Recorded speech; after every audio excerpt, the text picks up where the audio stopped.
Most of us take recovery for granted. If you're healthy, you trust that if you get a cold or the flu, you'll get better. But sometimes that doesn't happen. It's difficult to imagine what it would be like if that level of illness just persisted and lasted for weeks and then months and then years. You've probably heard of long COVID. According to a recent government survey, about 1 in 5 adults who've had COVID-19 in the U.S. have experienced lingering symptoms from the illness. Now, long COVID is new, an outcome of the recent pandemic, but the experience of symptoms lasting after an illness isn't new to some people, like Winston. A number of people would tell me that I was the most athletic person they'd ever met. My regular day-to-day life was pretty rigorous at the time. Years ago, Winston was an ambitious 20-something living in San Francisco. He went camping on the weekends, snowboarding in the winter, and cycled year-round.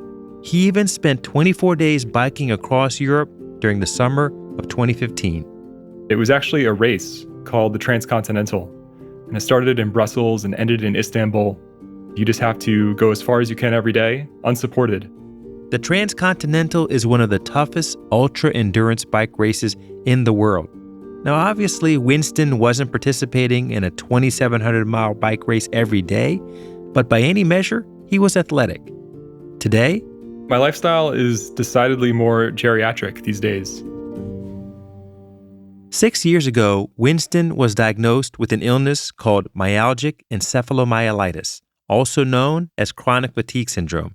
It's called ME/CFS. That's ME/CFS. Not much is known or understood about the disease, but most people get it after an infectious illness. Winston got it after a bad case of mononucleosis. 3 months after he recovered, though, a new set of symptoms set in. I woke up one day and I felt like my legs were lead. I remember getting into the shower and just feeling slightly off balance. And I had this strange sense of fatigue come over me. He thought he might have the flu. That's your only reference point. When you've been a healthy person to date and you haven't had to deal with chronic illness, you never assume, oh, this must be some kind of serious condition. But it was a serious condition. The early weeks of my illness, I made the connection that the more I was cycling, the worse I felt. At a certain point, I recall being in my garage and setting my bike up against the side of the wall and just thinking like, all right, old pal, it's going to be a couple weeks before I get to ride you again. And that was 6 years ago. On Winston's best days, he takes a slow, meditative walk around his neighborhood. On a bad day, I don't do anything, so those are bed days. I'm one of the lucky ones. I'm not permanently bedbound. Winston rests on these days because when it comes to ME/CFS, sometimes rest is all there is. There are no FDA-approved treatments. From the Freakonomics Radio Network, this is Freakonomics MD. I'm Bapu Jena. I'm an economist and I'm also a medical doctor. Each episode, I dissect an interesting question at the sweet spot between health and economics. Today, why has a debilitating illness received so little attention from the medical community? And might that be changing thanks to long COVID?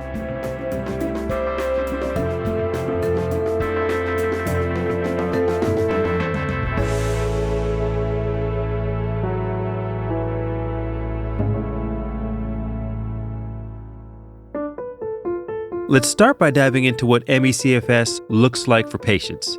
It's not something I've seen a lot of, so to help me understand more about the disease, I spoke to Dr. Tony Komaroff, a senior physician at Brigham and Women's Hospital in Boston and a professor at Harvard Medical School. He's treated ME/CFS patients for over 30 years. The main symptoms are fatigue, feeling wiped out following even modest physical or mental exertion, unrefreshing sleep, awakening multiple times at night, brain fog or difficulty concentrating, difficulty remaining upright for very long. And so this is not normal fatigue. I mean, you would describe it as pathologic, right? Yes, that's a very important point. Every human being gets tired. This is qualitatively different. It's severe enough that it interferes with your life at home and at work, if you can work, and it is not relieved by rest. Up to 75% of ME/CFS patients can't work, but Winston still can. Most of my energy goes toward retaining my job. And it means that I need to forgo things like watching TV that could tax my energy envelope too much. So I'm just kind of recollecting myself for a second. To get through the interview, Winston had to take breaks. He explained how even the act of talking to us was exhausting. I feel a profound sensation of fatigue, but I also feel kind of an adrenaline buzzing. A lot of people call it tired but wired. And it's this funny kind of paradox of this condition that you feel this extraordinarily deep fatigue at all times, but you also can't sleep. Another thing that I'm feeling right now is a lot of pressure in my head. So it feels like my brain is being squeezed. And the more energy I expend, the tighter and tighter it squeezes. And it's just more difficult to think clearly. And at a certain point, it just becomes totally incapacitating. What's the progression of the disease? It begins in most people pretty suddenly, and it begins with what seems to be an infectious-like illness. Most of the people I've seen, close to 500, say that they were perfectly fine, perfectly healthy, and then one day they came down with a virus like the flu or virus they'd had many times in the past, but this time they never got better. ME/CFS affects up to 2.5 million people in the U.S. and millions more globally. From an epidemiologic standpoint, there actually aren't many clues as to who's at risk. At the severe end, about 25% of people with ME/CFS find it difficult to leave their house or even their bed. A report from the National Academy of Medicine said that patients with the illness are more functionally impaired than those with other disabling illnesses like congestive heart failure, hypertension, depression, and multiple sclerosis. What's most scary about all of this is that only 5% of people with ME/CFS recover. And while there are no FDA-approved treatments, as Tony told us earlier, some options exist. There are a whole bunch of different already approved drugs, approved for other purposes, that appear to give some people relief from some of the symptoms. There's certainly nothing that would approach a cure, but there are medicines that help some people. Do you think that they're treating the symptoms or they're treating the underlying cause of the symptoms? I think it's largely treating the symptoms. Fatigue is a symptom of so many illnesses: anemia, cancer, heart disease. So I wondered, how are patients even diagnosed? Is it based on symptoms, or are there specific diagnostic tests that can confirm if someone has ME/CFS? The case definition still relies entirely on symptoms. No objective marker of any kind, blood test, urine test, imaging study, has been found to have high enough sensitivity and specificity to constitute a diagnostic test. But that is very different than asking the question, are there any biomarkers that significantly distinguish patients with this illness from healthy people of the same age and gender? ME/CFS has been around for a while, but it captured national attention in the mid-1980s when outbreaks occurred in Nevada and New York. Tony started seeing patients around that time with an unusual group of symptoms and realized it was something new. But the diagnostic tests available to him back then made it hard to identify anything abnormal in patients. Medical testing today is a lot more advanced, though, and able to pick up on abnormalities in patients with ME/CFS. It's still a very complex disease to diagnose because doctors have to rely only on symptoms. This has led to a lot of stigma. ME/CFS has been called derogatory names like yuppie flu or Shirker syndrome. It was really referred to as being a psychological hysteria. That's Vicki Whittemore. She's a program director at the National Institutes of Health. To this day, there's enormous stigma around the disease. There's the perception that ME/CFS is psychosomatic, or that people with the disease are just depressed. we're really working against that stigma, but it still does exist out there. I heard someone this morning say that she had just heard from a retired chair of neurology that it's really hysteria. There's no such thing as ME/CFS as a disease, which is pretty frightening. Even the name, chronic fatigue syndrome, shortchanges the disease. Fatigue gives the impression that people with the disease are just tired, but the level of fatigue they experience isn't normal. It's pathologic. Some people with ME/CFS describe it like their body is a battery that's run out of charge. Talk to me a little bit about the sort of uncertainty in the diagnostic process and what that means for how physicians perceive the illness, stigmatization of the illness. There is, or at least has been, a stigma around the illness. And I think the reason for it, when a patient walks through the door of a doctor's office, the patient expects the doctor to make a diagnosis definitively and know what the right treatment is. That's what our job is supposed to be. And when a patient walks through the door with symptoms that lead you to say, oh my goodness, they have something for which there is no approved diagnostic test and there is no FDA-approved treatment, that's frustrating. And people, including doctors, like to avoid frustrating situations. Doctors' unfamiliarity with the disease or discomfort in diagnosing it could stem from the fact that at least until recently, less than 1/3 of medical schools cover ME/CFS in their curriculum.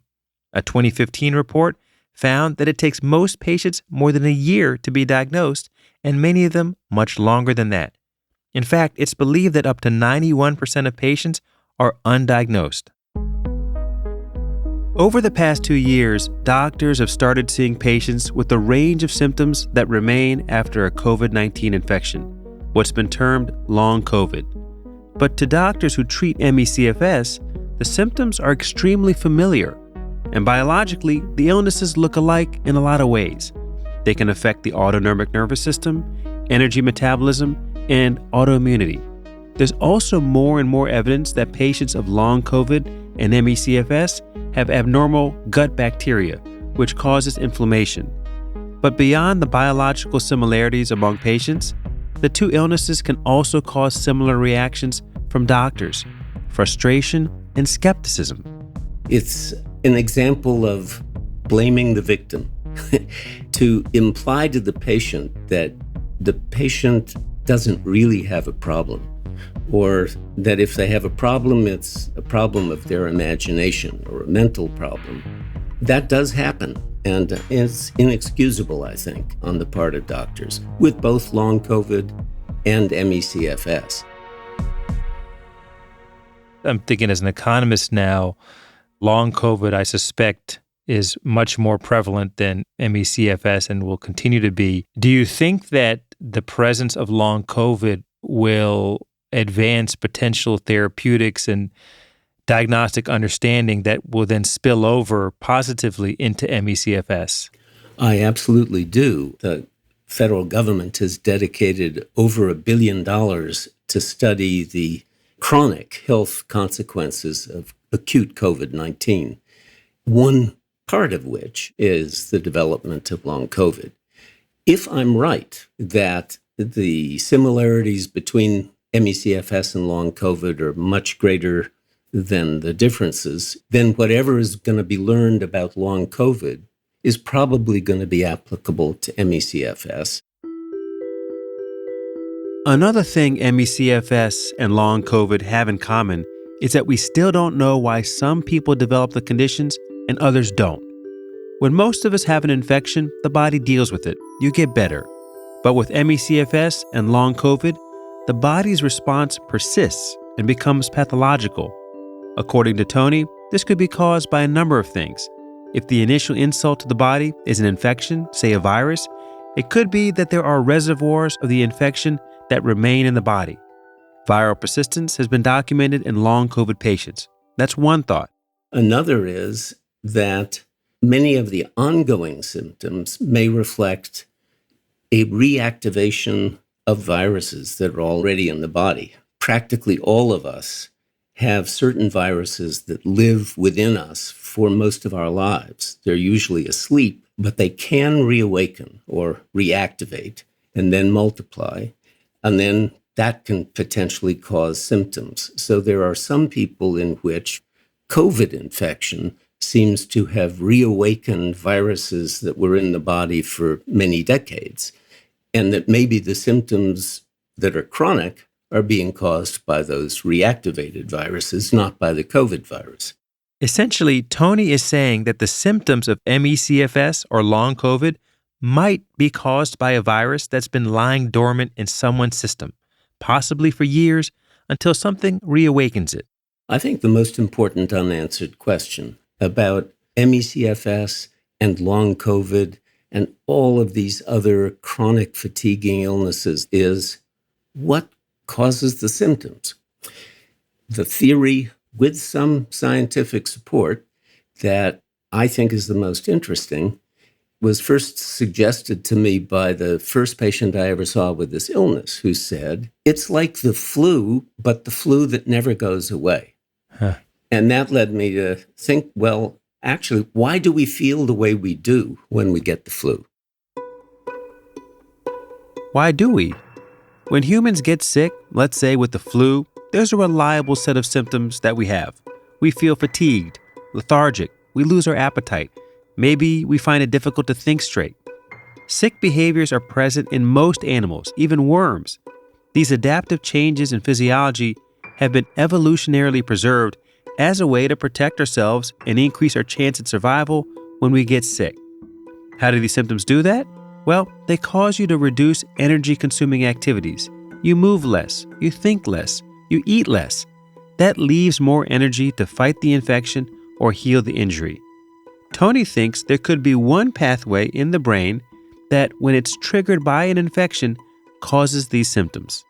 My thought was there's probably a group of neurons in the brain, a nucleus of neurons, that's dedicated just to generating sickness symptoms so that behavior will change, so that energy-consuming activities will be reduced, so that more energy will be available to fight the infection. And that was a beautiful theory without a shred of evidence until about a week ago. Okay, now I'm on the edge of my seat. A paper was published in Nature that finds exactly this kind of a nucleus of neurons in the brains of mice, in the hypothalamus. When it's stimulated, the mice don't move around much, they don't want to eat much. Their behaviors suggest they are having the same group of symptoms. With ME/CFS and long COVID and similar illnesses, could it be that nucleus, either the switch to turn it off after the acute infection got stuck, and it can't turn off? More attractive to me is there is a chronic process in the body that is acting on this nucleus in the brain to produce persistent sickness symptoms. And if I wanted to put my money on a bet, that's where I'd put my money. So, to borrow your language, there's an on and off switch. The switch goes on when the nucleus detects something that's wrong. And sometimes pathologically, that switch could just stay on even if there's nothing else in the body that's happening. Exactly. And when that switch turns on, it creates, from this evolutionary perspective, the symptoms that we've been talking about. And so if we're in this world where the switch is inappropriately on, then figuring out how to turn off that switch would perhaps solve the problem of the symptoms. But if we're in a world where the switch is appropriately on, turning off that switch, could that cause more problems? It could. You've got it exactly right. And since I think it's more likely that the switch is appropriately turned on chronically, then trying to turn the switch off probably isn't a good idea, even if it were possible. Long COVID has been around just over 2 years, but it's already received over $1 billion in funding from the federal government. Meanwhile, ME/CFS has been studied since the 1980s, nearly 40 years, but there's still a lot that's unknown and funding has been sparse. So, why is that? There was really an outcry from the community that NIH was not doing enough. Coming up, when an illness is stigmatized and hard to diagnose, do patients pay the price? I'm Bapu Jena, and this is Freakonomics MD.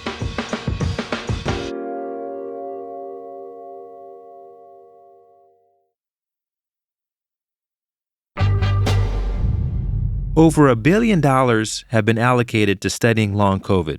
That's way more money than has ever been spent on ME/CFS research. Needs to be 10 times that amount, minimally, and then increase over time. That's Ronald Davis. He's an ME/CFS researcher and a professor of biochemistry and genetics at Stanford University. A geneticist studies your inherited material, which is largely DNA. He's well known for his pioneering work on the Human Genome Project and has enjoyed a long history of successful funding by the NIH. Ronald has a son named Whitney Defoe. Whitney has a very severe form of ME/CFS. He can't leave his bed and at times has been unable to communicate or feed himself. In the past, he could not look at a letter or a number in his room because he said, when I see a letter, my brain interprets that's an A. Well, that's almost beyond my capacity. It'll cause me to crash. So I cannot see letters or numbers because I know that they mean something. And so I had to go in his room with my Dremel tool and grind off anything that had a letter or number on it. When he was healthy, Whitney was a photographer and avid traveler. But in his early 20s, he began to feel sick with a strange constellation of symptoms. He noticed that travel and photography shoots would make his symptoms feel worse, but doctors couldn't figure out what was wrong. Eventually, he had to move home. When it became clear he couldn't take care of himself, that was the turning point for me. Around 2012, Whitney was finally diagnosed with ME/CFS. Ronald did what any scientist would do. He looked for answers. The field of ME/CFS was a bit of a desert. And it was clear to me that he was not going to get cured of this unless some good scientists got involved in it. So I started working on it and reading. And the biggest problem is, of course, there's not very much money. And so a lot of researchers will work a little bit on it, but they can't really fund their entire lab because of the lack of funding. To make inroads into the illness, in 2014, Ronald shifted his lab's focus to ME/CFS. Our program is, number one, trying to figure out how to cure this disease. That's, of course, very hard. You got to understand a lot about it. The other one is, can we come up with something that would help the patients, make them feel better? That is not quite as hard as curing. The other one is to develop a diagnostic test because the diagnosis of this disease is just from symptoms. The fourth thing is, can we figure out how to prevent the disease from happening in the first place? We have to understand what is the fundamental problem. And we don't know that yet. To fund his ME/CFS Research Center, Ronald applied for funding from the National Institutes of Health, the largest funding organization for all medical research. I wrote grant after grant after grant, all of which were turned down for various reasons. Only one of his 24 grants on ME/CFS has been successfully funded. The NIH spends $17 million a year on ME/CFS research. For comparison, in 2021, the Institute provided $126 million for multiple sclerosis, $129 million for lupus, and over $3 billion for HIV/AIDS. Each of these illnesses affects fewer Americans than ME/CFS. Here's Vicki Whittemore from the NIH again. She manages the grant portfolio for ME/CFS. The barriers to increasing the amount of money is really the many demands that each institute at NIH has. So if you think about the hundreds of neurological diseases, ME/CFS is just one of those diseases. It's a very complex disease. And so it's really been a challenge to encourage and identify researchers to come into the field. It's also really challenging at times to work with the patient community who, rightly so, wants more funding, more research, things to move faster. But there has been an effort to increase research into the disease. Until 2015, the funding level for ME/CFS at the NIH was only $6 to $8 million per year.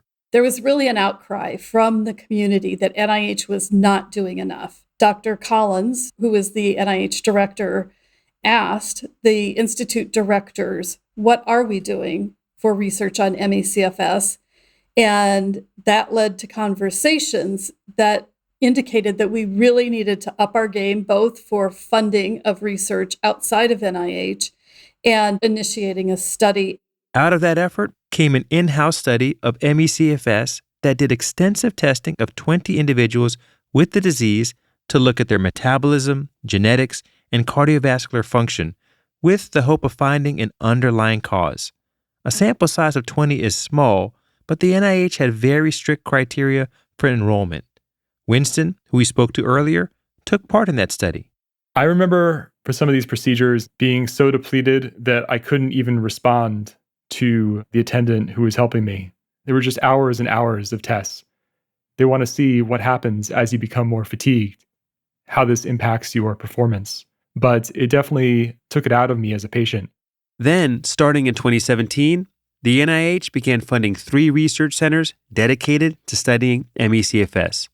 The hope is that these centers will bring in researchers from different disciplines to tackle the underlying mechanisms of the disease. However, there's still a feeling that ME/CFS is underfunded. A group of outside researchers found that ME/CFS has the lowest amount of funding relative to disease burden of any disease funded by the NIH. When their work was published, ME/CFS received $15 million annually from the NIH. But based on their calculations, it should have been receiving over $200 million in annual funding. You may have a disease that there's a huge disease burden, but if there's not a research community out there, NIH doesn't designate a certain dollar amount that they're going to put toward that disease. We don't pit one disease against another because they're all devastating and all need support. Ronald Davis's issue with NIH funding stems from a specific requirement that the NIH has for large grant proposals: preliminary data. You won't ever get a grant if you don't have a lot of preliminary data. It's almost like you have to have it 95% done, and then you write the grant. And then they're pretty sure it will work. That's a little bit of an exaggeration, but it's not far off. It's a chicken and egg problem, really. To get funding, researchers need preliminary data. But they need preliminary data to get funding. Ronald thinks that's difficult in a field where so little is understood. Smaller grants that support exploratory research do exist, but they're much less money than the grants Ronald typically applies for. While ME/CFS researchers are scrambling for money, Congress provided $1.15 billion in NIH funding for research into long COVID. In theory, this could be a huge boon for ME/CFS since the two illnesses look so much alike in symptoms and biological underpinnings. But Ronald has some doubts. Well, I am actually concerned that the people studying long COVID are focusing on it as this new disease and aren't paying attention to ME/CFS work at all, because you see people reinventing the wheel and also making the same mistakes. Dr. Tony Komaroff. I do have some concern that the early research on long COVID may not be as directed by the lessons learned from ME/CFS as it should be. I hope I'm wrong. Tony is referring to a recently published NIH study on long COVID. In the study, researchers did extensive lab testing on people who had COVID in 2020. Some of those people went on to develop long COVID, and others didn't. They compared the results between those two groups and found no significant differences. While those results were disappointing in terms of offering insights into long COVID, Tony was further disappointed that the tests in the study were not ones that are known to detect abnormalities in people with ME/CFS.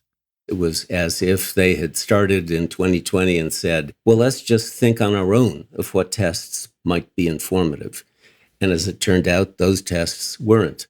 Newer studies of long COVID have used the tests that can uncover abnormal biomarkers in ME/CFS patients, and unsurprisingly, they're abnormal for long COVID patients too. All that said, there is hope that long COVID will bring attention and understanding to a group of people that have felt ignored by the medical community for a long time. Here's Winston again. I do have hope. I don't know how logical it is, but the global pandemic and the occurrence of long COVID and the heightened awareness of post-viral conditions brings us all hope that this disease that has been so stigmatized in the past will continue to move more and more toward the mainstream. And some answers may be on the horizon. In a few months, researchers at the NIH should be publishing the results from their in-house study on ME/CFS, which Winston participated in.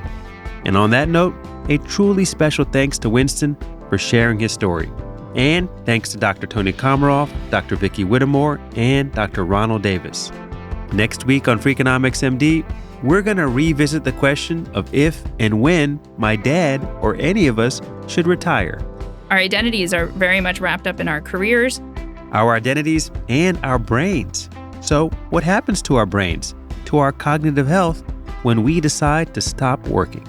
There is a risk associated with this special moment in life when we turn to retirement. We'll talk about this risk, whether it outweighs other benefits of retiring, and how we might keep our minds stimulated as we get older. It really matters what you're doing in your job, but also it matters what you're doing once you retire.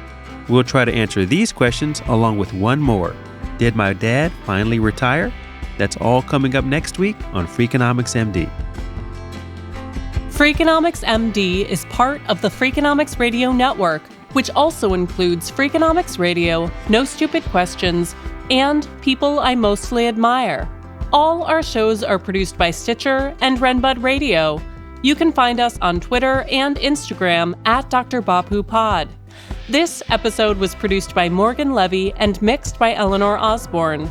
Our senior producer is Julie Canfer. Our staff also includes Neil Carruth, Gabriel Roth, Greg Rippin, Rebecca Lee Douglas, Zach Lipinski, Ryan Kelly, Jasmine Klinger, Emma Terrell, Lyric Bowditch, Jacob Clementi, Alina Coleman, and Stephen Dubner. Original music composed by Luis Guerra. If you like this show or any other show in the Freakonomics Radio Network, please recommend it to your family and friends. That's the best way to support the podcasts you love. As always, thanks for listening.